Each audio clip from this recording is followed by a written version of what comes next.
ইলশেগুড়ির নাচন দেখে নাচছে ইলিশ মাছ। সত্যেন্দ্রনাথ দত্তের সেই কবিতা এখন আর তেমন পড়েন না কেউ। একইভাবে ইলশেগুড়ি আর ইলিশের অঙ্গাঙ্গী সম্পর্কটাও ফিকে। সাগরে নদীতে ইলিশ ধরা পড়লেও এখন বছরভর হিমঘরে রাখা ইলিশ মাছ পাওয়া যায় বাজারে। জামাই ষষ্ঠীতে প্লাস্টিকে মোড়ানো সেই হিমঘরের ইলিশই চাহিদা মেটাচ্ছে। তবে পকেটে রেস্ত যাদের আছে একমাত্র তাদেরই ধরাছোঁয়ার মধ্যে, বাকিদের ও পথে না হাঁটাই ভালো। জামাই ষষ্ঠীতে বরাবরই পদ্মার ইলিশের চাহিদা থাকে তুঙ্গে। মিষ্টি জলের মাছ হওয়ায় পদ্মার ইলিশের দামও সবসময় বেশি থাকে। তবে বাজারে এখন পদ্মার ইলিশ নেই, আছে বরমার ইলিশ। যারা ইলিশ চেনেন না তারা সেই বরমার ইলিশকেই পদ্মার বলে নিয়ে যাচ্ছেন, বলছেন বিক্রেতারা। হুগলি জেলার পাইকারি মাছের বাজারগুলোর মধ্যে অন্যতম বড় বাজার হলো চুঁচুড়ার চক বাজার। সেখানে প্রতিদিন টন টন মাছ পাইকারি বিক্রি হয়। চকবাজারে মাছের আড়তদাররা জানান, জামাই ষষ্ঠীর সময় ইলিশের চাহিদা থাকে বেশি। চাহিদা অনুযায়ী যোগান না থাকায় এবার দাম অনেকটাই চড়া। কাঁচা ইলিশ মার্কেটে খুব কম। এক দুদিন মাছ ছিল,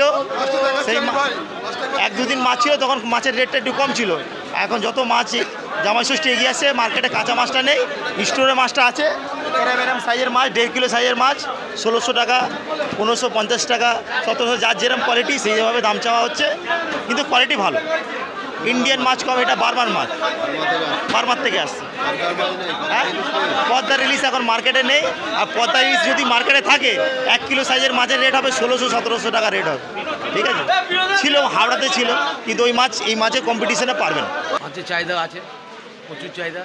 ইলিশের কি যোগান আছে? জোগাড় কম, অফ সিজন তো জোগাড় কম, যার জন্যই দামটা বেশি। এই 1100 টাকা, 1000 টাকা এরকম বিক্রি হচ্ছে। এটা আড়তের দাম, বাজারে ওরা একটু বেশি বেচবে। বাজারে মোটামুটি ধরুন না 1200 টাকা তো বেচবেই। ওরা যদি এখানে 1100 টাকা কিনে, সেটা 1200 টাকা বেচবে। ওই 700 কেনা 800 কেনা বলে। বাংলাদেশের মাছ কি দেখা যাচ্ছে? বাংলাদেশের মাছ এখন দেখা যাবে, ওটা এখন পাওয়া যায় না, ওর সেই সিজনে। কিন্তু চাহিদা তো বাংলাদেশের মাছের বেশি। তো চাহিদা বললে তো হবে না, তো নেই তো মার্কেটে, এখন তো অফ সিজন। আমি নিজেকে খুঁজছে বাংলাদেশের মাছ। বাংলাদেশ মাছ বলে বিক্রি করছে, এসব মাছই বাংলাদেশ বলে বিক্রি করছে।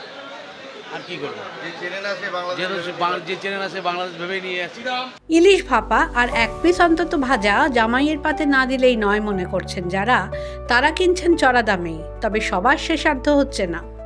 ইলিশ তো জামাই ষষ্ঠীর বাজারে ইলিশ তো নেই বললেও চলে, বুঝলেন তো। আর এত দাম তো পাবলিকে খাবে কি করে, এত দাম দিয়ে কিনে। ইলিশ নেই সেই হিসাবে, মানে যে হিসাবে ইলিশ থাকার কথা, খুব দাম মানে প্রচুর দাম।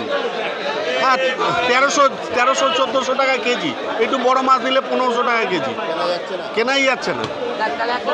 কি বলবো বলুন, এখন দেখি কি মাছ নেওয়া যায়, দেখি এখন একটু ঘুরে রাউন্ডে দিয়ে দেখি। খুচরো বিক্রেতারা জানান, এত দাম ইলিশের জাহাতি দেওয়া যাচ্ছে না। জামাই ষষ্ঠীতে মাছের যোগানও এবার কম। The world bureau.